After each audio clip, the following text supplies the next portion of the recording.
What's up, guys? Big D Wiz here. Today we're going to look at a Stellar Labs 15 by 2, yes, 30 watt amplifier. Quite a bit smaller than the normal amps we test here at Old School Stereo. We figure we'd try this little one out and see how it does, so stay tuned.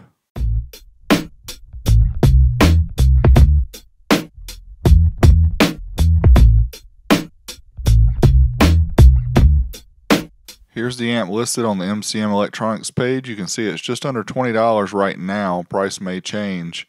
Notice the frequency response says 60 Hz to 20 kilohertz. That's kind of odd. We're going to debunk that myth later, but here's the box. And what's really interesting on the box is everything is in English. Not only that, it's a retail box, and this is sold by an online reseller, which is kind of weird. This looks like something that you'd put in a store.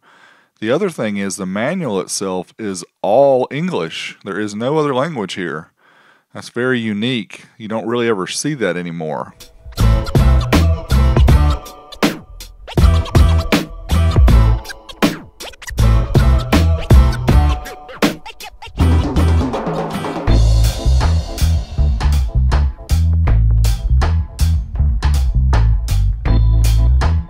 Alright, now we'll take the amp out of the box and we'll take it out of the protective bag that it's in and take a look at it. You can see it's just got a single volume knob on the front, which is also the turn off and on switch. It has a 3.5 millimeter headphone jack on the right side, which is unique. It has the spring-loaded terminals for speaker outputs. It has a 3.5 millimeter input and also a barrel jack input for the AC adapter. And on the bottom, this one's unique too. It's actually got a place to put 8 AA batteries, so you can have this run fully portable, which is unlike any of the other amplifiers that we're going to test here in the Chinese mini amp invasion. I'm showing off here the batteries I like to use, these Amazon Basics high capacity AA's. Check the video description, you can see where you can pick some of these up. These are really great AA batteries. Included in the box are 3.5 millimeter to male RCA leads and also a 3.5 millimeter to female. So it should help you get about any source in. Also the amplifier, about the size of my hand, a little bit smaller than my hand actually, 7 inches by 6.5 by about 3 inches.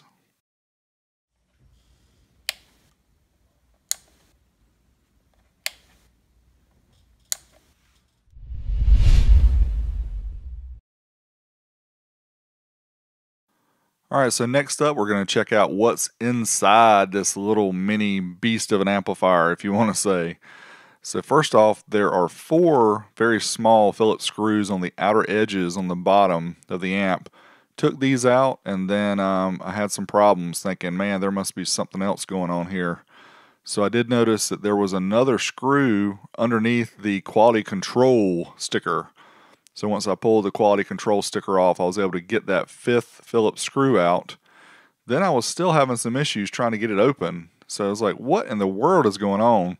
Turns out the sticker on the back of the amplifier is actually part of what holds it together.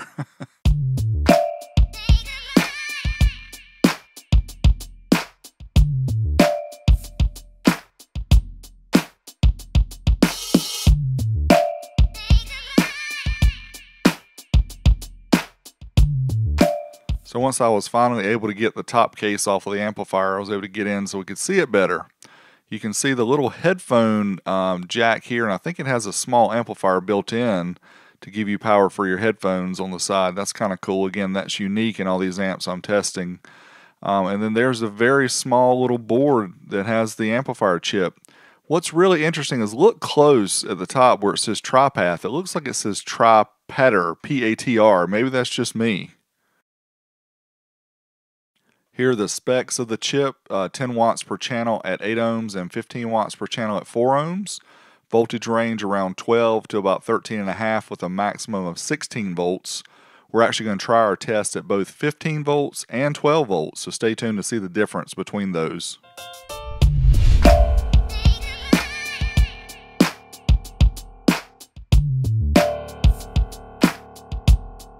Alright, so let's get this bad boy hooked up. You can see here these spring-loaded clips will hold approximately 16 gauge. We use oxygen-free copper wire, which is always recommended. And the stereo input, got a 3.5 millimeter to RCA adapter that we're going to use. And just a note, AC adapter not included, but we're going to use this one, and check the video description where you can see where to get this one. It's a 15 volt 5 amp power supply, which should give us plenty of power for the amp.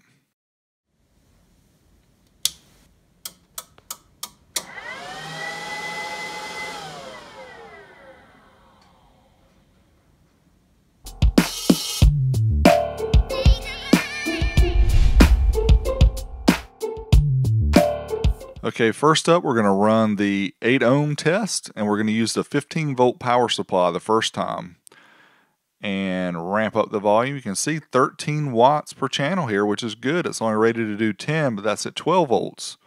So then I decided, well, let's put the batteries inside the amp. This is going to give us right at 12 volts. So let's see what you would get if it was on battery power. So again, put it back on the dyno, and notice this. Very interesting.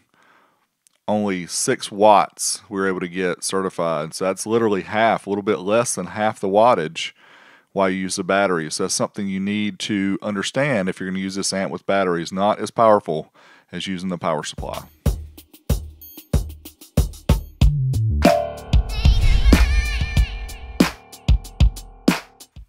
Alright, now we'll try the 4 ohm test where the amp is rated 15 by 2 at 12 volts. Again, we have a 15 volt power supply. And yeah, check it out, 19 watts per channel. Wow, did pretty good there. So again, that shows the benefit of having this 15 volt power supply. Here's a dynamic run. Notice that, kind of odd. The amp doesn't have very good dynamic power. So again, we decided let's try the batteries for those of you who want to use this portable and see what kind of power difference we'll see at 4 ohms using the AA batteries, which gives us right around 12 volts.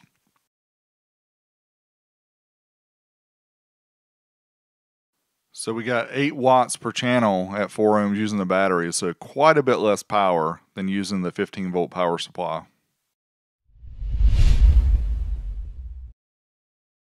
So here we have the results of the amp dyno test. You're welcome to pause the video now if you'd like to see this up close, but basically 19 watts per channel as long as you have enough power supply, the 15 volt power supply. Otherwise, expect to get right around rated, maybe a little bit less than the 10 watts or 15 watts per channel if you're going with the 12 volt power supply.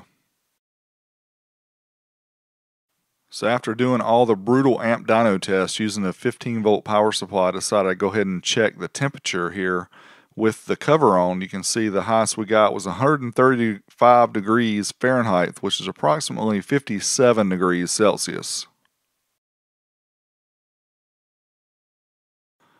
Alright, so here I have a time lapse of the playback time using the 8 AA batteries from Amazon, the Amazon Basics high capacity rechargeables. You can see here, well beyond 8 hours, we still have signal on the O-scope, we still have signal on the DD1, which was showing that we were actually getting some signal out of the amplifier. Now look at this, it's quite incredible. We get all the way up to over 13 hours. Actually 13:36 is the last time we actually see a signal. At 13:40 the amplifier shut off. That's 13 hours and 40 minutes. So it's safe to say that the 8-hour range that this amp is given for use on AA batteries is pretty conservative.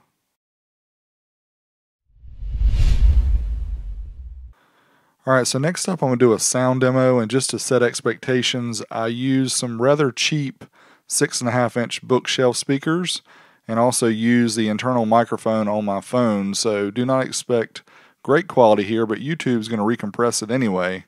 So this should give you an idea of battery power versus power supply power.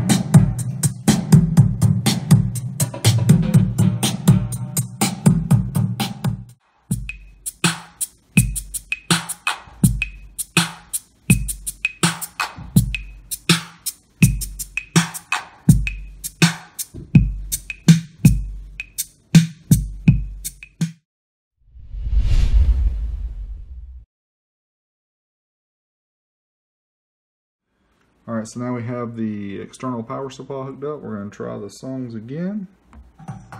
See if we have a noticeable difference in volume.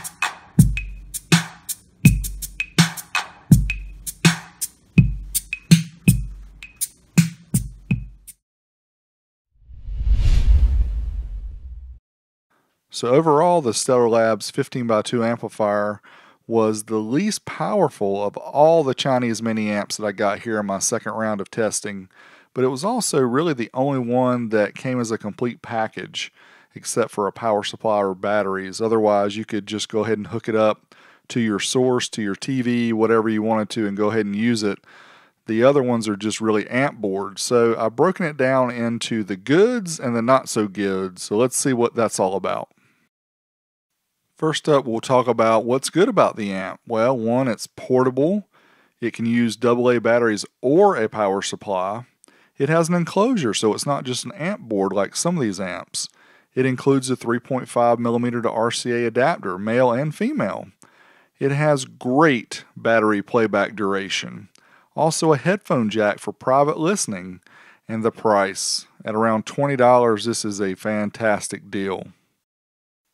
Now, I'll be honest, a lot of the things on the not so good list are really just nitpicking.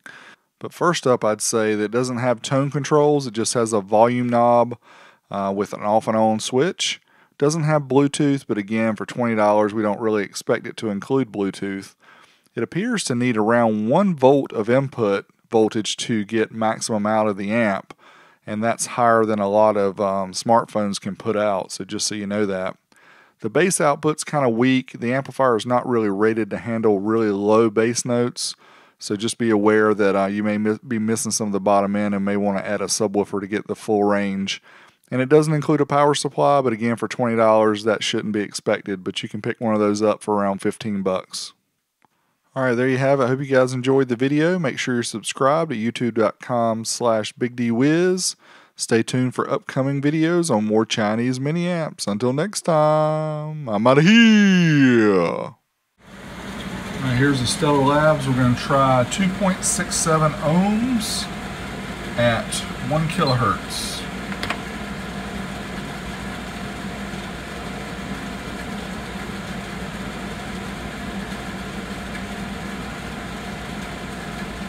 Looks like it shut off. 12 and 10 watts. Not recommended for under 4 ohms.